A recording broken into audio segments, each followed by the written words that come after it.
Tennessee, what happened? How should I lose to Georgia? Call me, George, call me Tennessee, call me, you will miss a playoff. You're not win the championship this year. Come on, man! Bye! Alabama! What happened? How do you lose to the Tigers of LSU?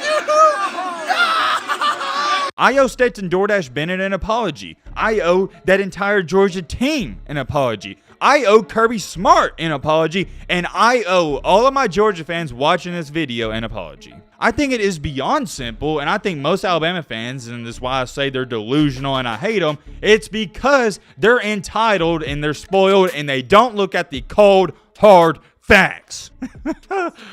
I'm about to make a lot of Alabama fans mad with this, but I'm about to give you the saddest reality.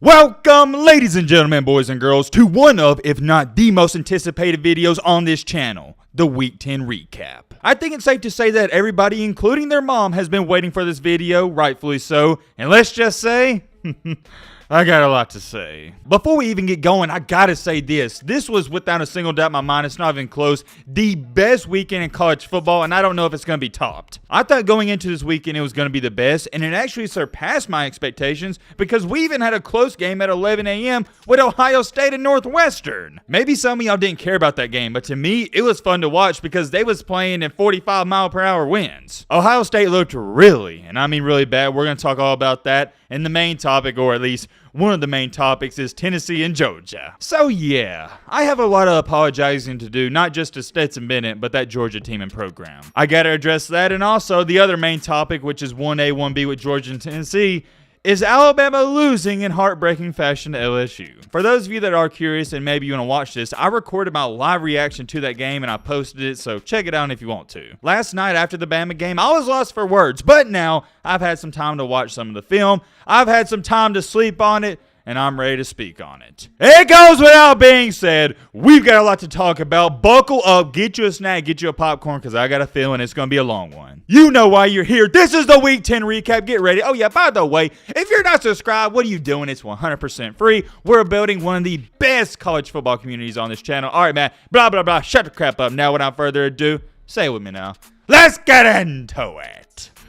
Oh man, when I tell y'all I'm so excited to get into this one, I don't know if that does it any justice. I hope you guys are excited as well. First things first, you know how we like to do it on this channel. We start out with our 11 a.m. games first. You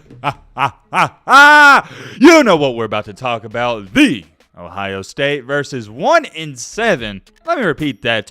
1-7 Northwestern. When it comes down to some of the worst college football teams in the entire country, just some that flat out suck at the sport, some that I feel like I could play quarterback for, Northwestern's got to be up there with the best of them, or technically the worst of them. Northwestern flat out sucks, and yet somehow, someway, they was beating Ohio State the entire first half. At halftime, it was 7-7. Whoa. Hold on. I already know what all these Ohio State fans are about to run to the comment section and say, well, Matt, it's the weather, bro. It was raining, it was 45-mile-per-hour winds, and blah, blah, blah, blah, blah. Shut up. I get that argument, but here's the one side to it that I always bring up, and I tweeted about it. Yes, you are playing in some sloppy conditions, but Northwestern is playing in the same conditions as well. Here's how Ohio State fans operate. They try to make it seem like they're playing in the bad conditions, and when Northwestern gets the ball on offense, it's sunshine and rainbows and it's sunny, no wind, no rain. No, it wasn't like that. All throughout the game, you had 35-mile-per-hour winds, and it did gust up to 45. And if you watch this game, you know what I'm talking about. If you had the wind blowing in your face, you couldn't pass, you couldn't really do anything outside of run the ball. But if you had the wind in your favor, it wasn't as bad as people try to make it out to seem. Here's what really shocked me in this game. I thought Ohio State was going to blow them out. Northwestern is so bad. You should be able, as Ohio State, the Ohio State, to line up and run the ball every single play and beat them by 30 points. Northwestern this year is the equivalent to Vanderbilt in the SEC. Every SEC fan, you know this. You can run the ball every single play against Vanderbilt and you're going to beat them by 400. I don't want to hear any, and I mean any, excuses out of these Ohio State fans. You play like dog crap. If you say otherwise, you're an idiot. And here's what was concerning to me. Northwestern was bullying, and they dominated Ohio State in the trenches for nearly 3/4. Granted, the game was never in doubt. I never felt like Northwestern was actually going to win. Ohio State did pull away at the end. But, and I have a big but, that's the concerning part. If you're getting pushed around by North freaking Western, what do you think is going to happen when you play Michigan? What do you think is going to happen if you beat Michigan and you play Georgia? Think about that, and I think most of my Ohio State fans, you're going to agree with me. But I will say this, although I said a lot of bad stuff, I'm going to say some good stuff that most people aren't going to say. Ohio State, 1, didn't play good, and 2, there was bad conditions, and they overcame adversity. Did they play the best? Absolutely not. I think that was a D-plus performance from Ohio State, and they still won. A win is a win. I tell this to every single college football fan base. Never, and I mean never ever in a million years, apologize for winning. I don't care if the other team is 0-12. I don't care what the circumstance is. If you win, you never apologize. With that being said, that doesn't mean you can say, oh yeah, we played great and that was a great win. No, it wasn't a great win, but it was a win. You get what I'm trying to say. I saw a lot of people on Twitter, they was taking it too far. They was saying it was a great win because of the conditions. No, it was just a win, and we can leave it at that. Oh yeah, I almost forgot to mention and bring this up. I don't think it's a big deal. CJ Stroud, 10 for 26, only 76 yards, 0 touchdowns, 0 INTs, QBR of 59.3, rounded up to 60. I watched this entire game from start to finish. Giving the conditions and watching CJ Stroud play, not looking at the box score, but watching him play, I didn't think he played bad whatsoever. Hold on, let me change that. As a matter of fact, I'll say this. I thought he played well. I thought he played good. No quarterback in the country, no quarterback in the NFL would have had a great game in those conditions. So given the circumstances, I thought he did okay passing. And here's the biggest part of his game. He had more rushing yards than passing yards. When Ohio State needed him the most, he made plays. It wasn't pretty, though, by any stretch of the imagination. Here's my biggest takeaway from this game. If Northwestern is pushing you around, I just can't wait to see what Michigan's going to do. And I'll tell you this much, Ohio State's defense is not that good either. Everybody's trying to say, oh, they improved. And no, they haven't really improved. They just haven't really played anybody. You're in the Big Ten, which is now the worst conference in the entire country. I can't even believe I'm saying that, but yes, they are now worse than the Pac-12. We got to get a move on going on down here. TCU, not too much to say here. They remain undefeated, 9-0. What about the Horned Frogs? TCU, they didn't play their best game. They were actually trailing in this game at one point in time. But hey, you're undefeated. They're a serious playoff contender. You really can't ask for much more. I also believe, I'm 99% sure on this, their head coach, I can't remember his name, but it's his first year being the head coach there. What a job he's doing. They got Texas next week, I believe. That's going to be an interesting matchup. Let's cut the BS, though. Let's get into the main topic, or one of the main topics of main encore. The main reason you clicked onto this video, Stetson, DoorDash, Bennett, and Georgia versus Tennessee, a.k.a. Rocky Top. Oh, Rocky Top, Tennessee. Well, you had a good run. Back to sucking for 15 more years. As most of you saw if you watched the preview video, and a lot of you did, I picked Tennessee to win this game 35-31, and I said Tennessee in that explosive offense, they're going to expose Georgia. Matt B. Great stated, there's no way you can stop or even try to contain Tennessee's offense. They will, and let me emphasize this, they will expose Georgia's defense. I guess you could say I was right on one element. I said Georgia will score on Tennessee, but pretty much everybody knew that. Another element, though, where I couldn't have been any more wrong, and honestly, I couldn't have been any more wrong in any aspect of predicting games for this week, I also stated that Stetson, DoorDash, Bennett, the man, the myth, the legend himself, the 28-year-old man, the 28-year-old DoorDash driver, he was going to get exposed. I pretty much dedicated an entire 8-minute video breaking down as to why DoorDash Bennett will get exposed. I said all the obvious things. Number 1, he can't make big-time throws.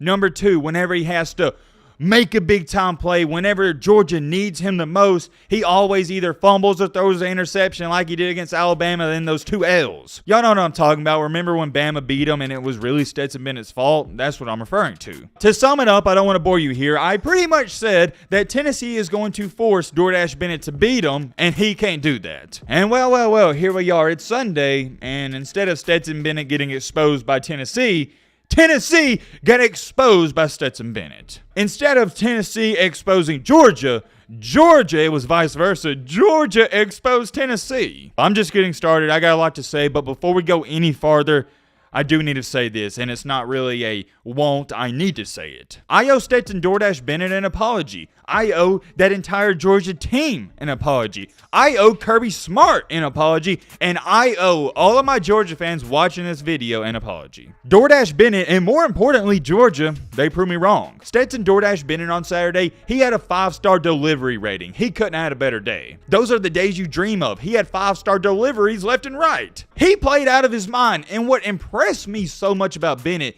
is you can tell 2 years ago, he looked anxious. He looked nervous. Now, no, he looks calm, cool, and collected, similar to Bryce Young. He looks like the moment's not too big for him. Now, granted, yes, he's played college football for, 8 or 9 years, so he shouldn't be nervous, but you got to give credit where it's due. And oh yeah, I got to bring this up. Did y'all hear about, so before the game, Tennessee fans somehow got his number, and they was calling him all night long, and then after his first touchdown, he held up his hand like he was calling somebody. You can't make this stuff up. Bennett has went from the hero to the villain. And let me just tell you this, I enjoyed every second of watching Bennett go off on Tennessee. I think a lot of y'all have a misunderstanding. You think I hate Bennett. You think I hate Georgia, and I don't. I like Kirby Smart. I like Georgia. I don't just like, I love all my SEC teams. I love it when the SEC, we're the talk of the town. That's what this conference is. I think it's the best thing ever when Tennessee's relevant, when Georgia's relevant, when Florida's good, when Texas A&M's good, when LSU's good and Bama's good. It makes it more entertaining. Let me ask you a question, SEC fans.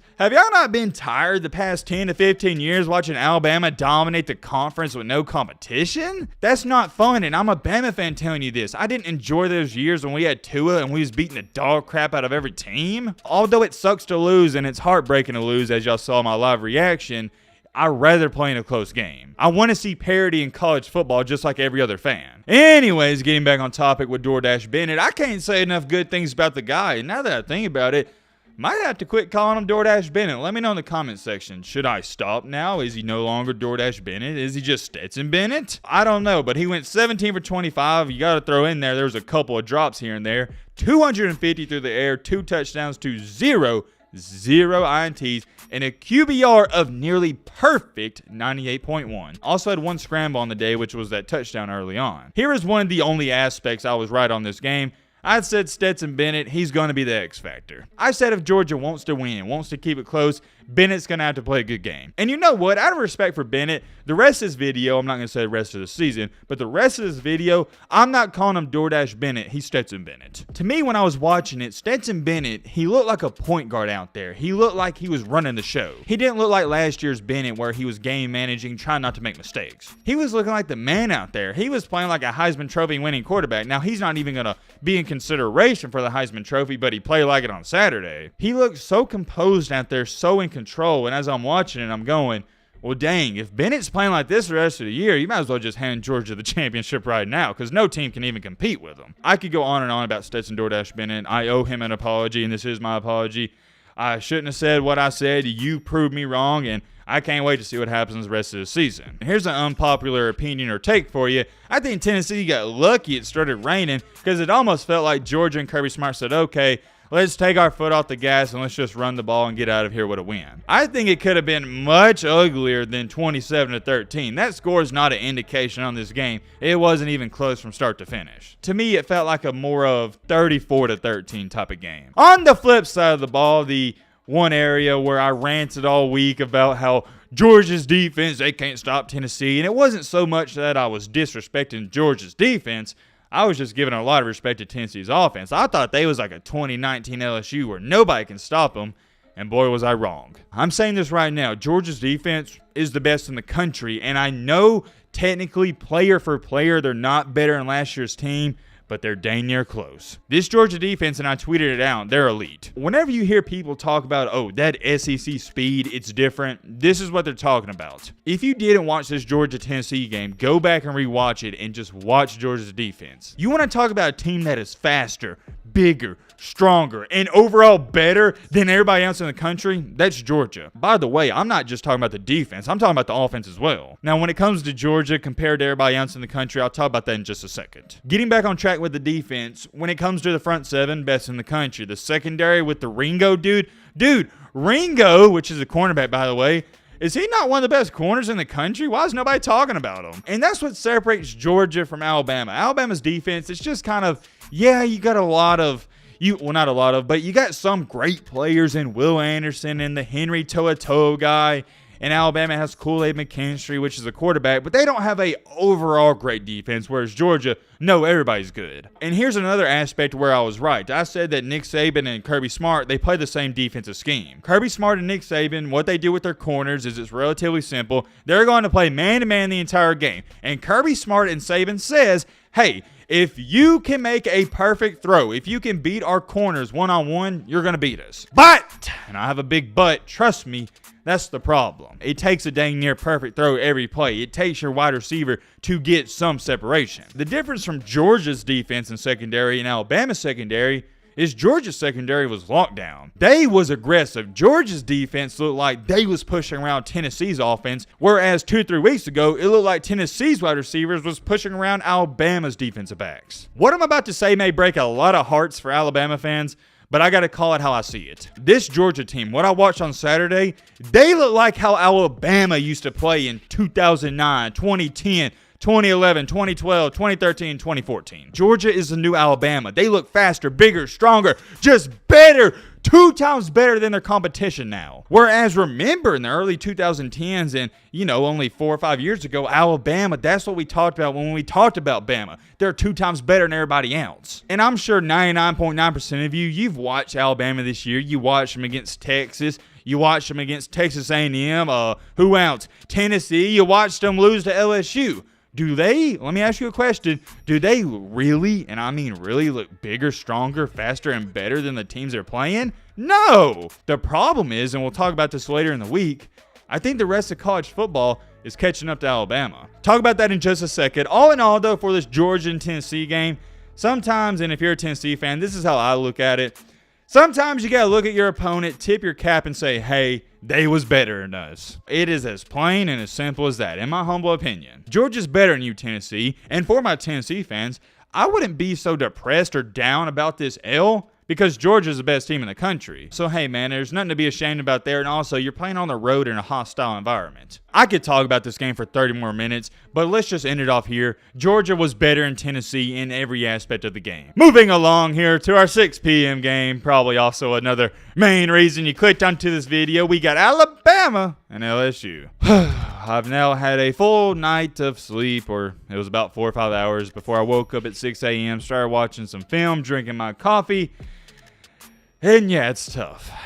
That is now Alabama's second loss in their past 3 games. It's also their second walk-off loss where they lost on the last play. I know exactly what a lot of you are sitting there thinking. You're like, man, I bet Matt's got a lot to say about this game. I know that's what you're thinking, but I really don't. I think it's so simple. I think it is beyond simple, and I think most Alabama fans, and this is why I say they're delusional and I hate them, it's because they're entitled and they're spoiled and they don't look at the cold, hard facts. You know your boy Matt likes his facts, especially the cold and hard ones.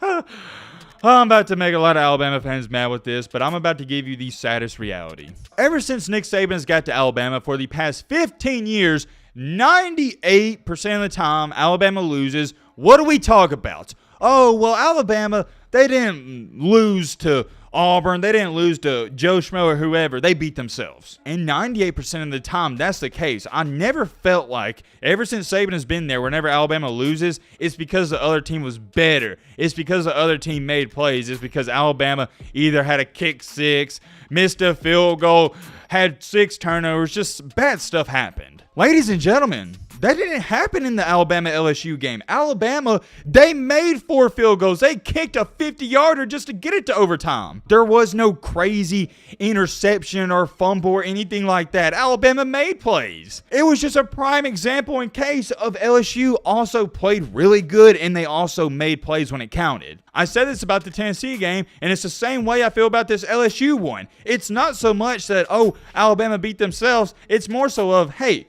why don't we give credit to the other team? LSU played a great game. And I'll be completely 100% transparent with all of you. I'm not even that sad or depressed about it. Yes, of course, I'm not happy, and I wish we would have won the game, but the Tennessee one hurt way worse. You know why? Because we missed a field goal. We didn't make clutch plays. Even though Tennessee stole the game from Bama and they made plays, If we would have made the field goal at the end, which we really should have made, we would have won. In this LSU game, we caught a lot of breaks. We had a fumble get overturned for some BS reason that led to a field goal, and we also had a game-time field goal right before overtime. We made plays, and in overtime, Bryce Young scored a touchdown. The only reason we lost is because LSU goes for 2 in overtime, and it was a great play call. It wasn't bad defense, just great play call, and they executed. Let me make this extremely clear. We would be having a completely different conversation if Alabama lost the way that Clemson lost. I'll talk about that in just a second, but that is just 2 different types of games. Look at Alabama's 2 losses this year. One of those came by 1 point, which was last night, and the other one came by a knuckleball field goal. Alabama is 2 plays away from being undefeated. Whoa, hold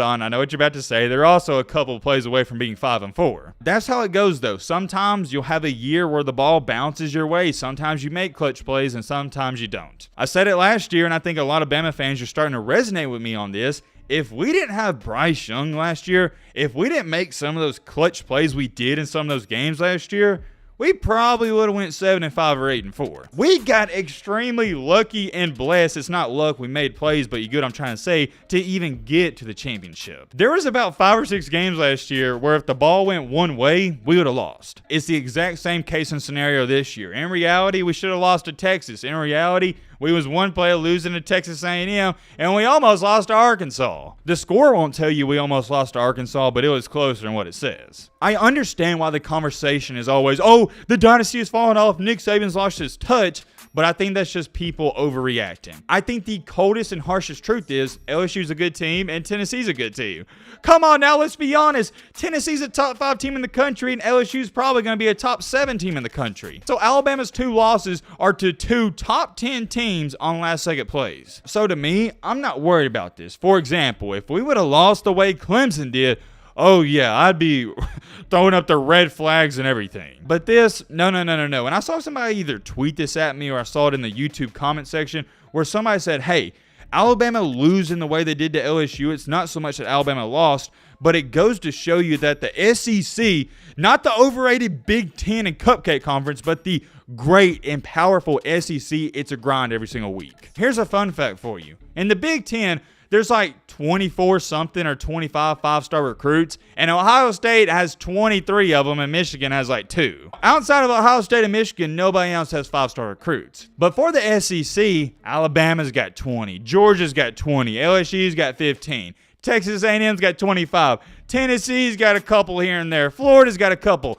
Everyone in the SEC's got 4 and 5-star recruits. I'm not making excuses. It's somebody that tweeted at me and said, hey, Matt, you should talk about this, and I think they're right. I can't emphasize it enough. I don't think Alabama's having a terrible year. I just think the SEC's getting better. They're catching up to them. Maybe I'm crazy or something, but I don't think Alabama played bad. We didn't have costly turnovers. We made plays. We made plays. LSU made more plays. It's simple. I saved the best for last, though, and here's my biggest takeaway from the LSU game. We, and as in we, I'm talking about Alabama, we just simply ain't that great. We're good, but we're not great. That's what it is. Georgia, they're elite. No other team in the country is elite. Ohio State, whoever you want to throw in there, Tennessee, they're great. You can throw Alabama in, maybe great sometimes, but Georgia is elite. And that is the difference. Georgia is going to dominate every single team they play, whereas Alabama, it's going to be a close game. Alabama may have a great game here and there like they did against Mississippi State, but for the most part, they're just going to play good. I also think it boils down to this. We have lost our competitive edge. Georgia and Kirby Smart, they want to win. They want to take it away from their opponent, whereas Alabama and those players, they feel like they're obligated. They feel like they're entitled to winning. We just simply ain't bigger, stronger, faster, and better than everyone. But you know who is? Georgia. That's all I got to say about that. We got one more game to talk about. Oh, yeah, Michigan, they struggled with Rutgers. They pulled it out. That's what you get in the sorry Big Ten Cupcake Conference. But we're here to talk about the only game that essentially matters, and that is Clemson and Notre Dame. This was one of my only correct predictions. Well, actually, I don't even know if I predicted this game, and if I did, I think I picked Clemson, but I'm talking about the quarterback situation. I told you guys last week after Clemson skimmed by Syracuse that Dabo Swinney has to make the switch right now. You got to go with Klubnik. Look, I told you guys, I'm not sure if Klubnik can lead you to a championship. I'm not even sure if he's going to be better than DJ Ugabadoogie, but here's what I do know. Ugabadoogie cannot lead you to a championship. And I told you Dabo Swinney was going to make the mistake where he's going to roll with DJ Ugabadoogie, and then he's going to play better, and he's going to try to insert Klubnik in there in a terrible situation. And well, that's exactly what happened. Cade Klubnik throwing that interception in the third quarter, it was a bad pass and that's Klubnik's fault, but that doesn't fall on Klubnik. That's Dabo Swinney's fault. Why do you put him in a position like that? Down 14-0 on the road, you're putting in a true freshman? Come on, man. That's Swinney's fault. You should have started him at the beginning of the game or don't play him at all. But hey, I'm the crazy guy for thinking that, right? No, I'm not crazy. Everybody with a brain thinks that. My biggest takeaway from this game, I said it last year, I'm going to say it again. Dabo Swinney is stuck in 2018, 2017, 2016. He's still coaching like it's 5 years ago. Clemson has big, and I mean big problems, and I know what you're saying. Well, Matt, they only lost one game. Alabama's lost two. Well, you better believe me on this. If Clemson this year and last year was in the SEC, they'd probably be 7-5 or 8-4. You're lucky you play in the ACC, which sucks, but hey, I'm not going to talk about all that. Here's the problem. Number one, you got bullied by Notre Dame. Wasn't even close. And number two, quarterback play. Whoa. Hold on. I know what you're saying. Matt, it's not the quarterback's fault. They lost by 28. Even if DJ plays good, they're not going to win. I see what you're saying, but here's my counter argument to that. Notre Dame scored 14 of their points off of interceptions. Yes, I think Clemson has a lot of other minor problems here and there, but the biggest problem is quarterback play. You're not losing these games this year and last year because of the defense. You're losing them because of quarterback play. Clemson offense cannot score points. Whose fault is that? Either you want to blame the offensive coordinator or the quarterback. I'm blaming the quarterback. Because at the end of the day, you can be the greatest offensive coordinator in the world, but it comes down to execution. And when I watched DJ Uiagalelei play for the last 2.5 years, he cannot execute. He cannot throw a football. So the reason the offense struggles is because, once again, quarterback play. This one's simple. Come on now, Notre Dame. They don't suck. I guess I could say they're average, but Clemson, they just was below average on Saturday. This has already been way too long. We had a lot to talk about, and we could have made it longer, but nobody wants to sit here for an hour. I am very curious. Let me know your thoughts down below. But